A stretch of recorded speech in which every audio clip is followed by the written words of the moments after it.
Now at noon, thousands of East Bay residents still under evacuation orders right now after a fallen power line sparked a fire threatening a natural gas pipeline. Good afternoon, I'm Kenny Choi. And I'm Michelle Griego. That fire was first reported just before 9 last night in the area of Poinsettia and Sassoon Avenues in Bay Point. We have team coverage this afternoon. Chopper 5 over the charred area just moments ago. KPIX 5's Jackie Ward has been with evacuees all morning long in Concord.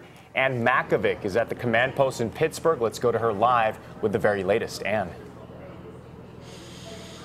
And we just learned that firefighters are about to go onto the site of this utility vault that has been burning all night because the fire at this point is pretty much out. They found it safe enough at this point to move their crews in there. Otherwise, just like the 4,000 people who were evacuated, their crews have also been kept away from the area. That's why you didn't see a lot of action there in that chopper video we just showed you. So they're going to need to go in there and figure out how much damage is done before they even start the investigation into how this fire started. This drone video provided by the Pittsburgh PD shows a utility vault in Bay Point on fire overnight. Under that vault, a 12-inch high-pressure natural gas line at risk of exploding. It was realized very quickly that there was a high probability of danger. That's when officials evacuated 4,000 people in 1,400 homes within a half-mile radius of the vault, which is owned by Chevron. The evacuation order is going to hold until we get all clear from Chevron. The trouble started at around 6 p.m. with a grass fire in the area. That cause is under investigation, but neighbors reported 2 birds running into power poles. An hour later, reports of a fire in the nearby vault, fed by a small feeder gas line that had sprung a leak. Fire officials monitored the progress from above.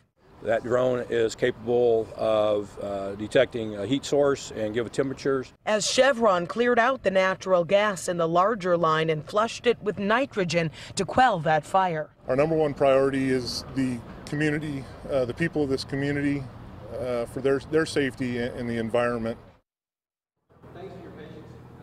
So once firefighters are able to go in there and figure out exactly how much damage was done, it could happen very quickly that these evacuations could be lifted. So feasibly within an hour, the 4,000 people who have been evacuated may finally be able to begin returning to their homes. Live in Pittsburgh, Ann Makovec, KPIX 5.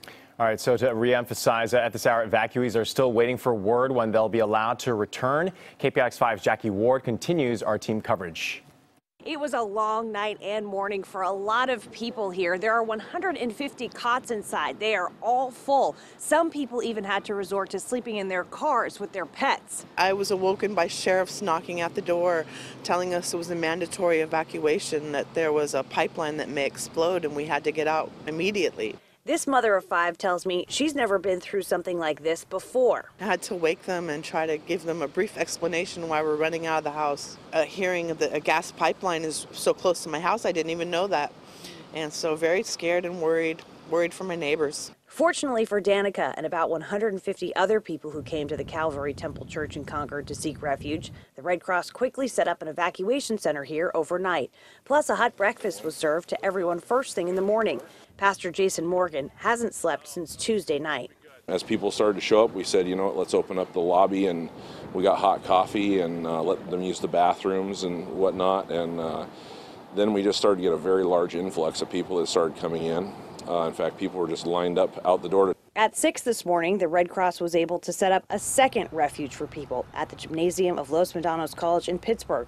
Before that, some people had to resort to parking in the Pittsburgh Bay Point BART parking lot. It's a very intense situation, and people are under a lot of stress. Because of all of this, the school here, Bay Christian School in Concord, is closed today, as is Willow Cove Elementary in Pittsburgh. In Concord, Jackie Ward, KPIX 5.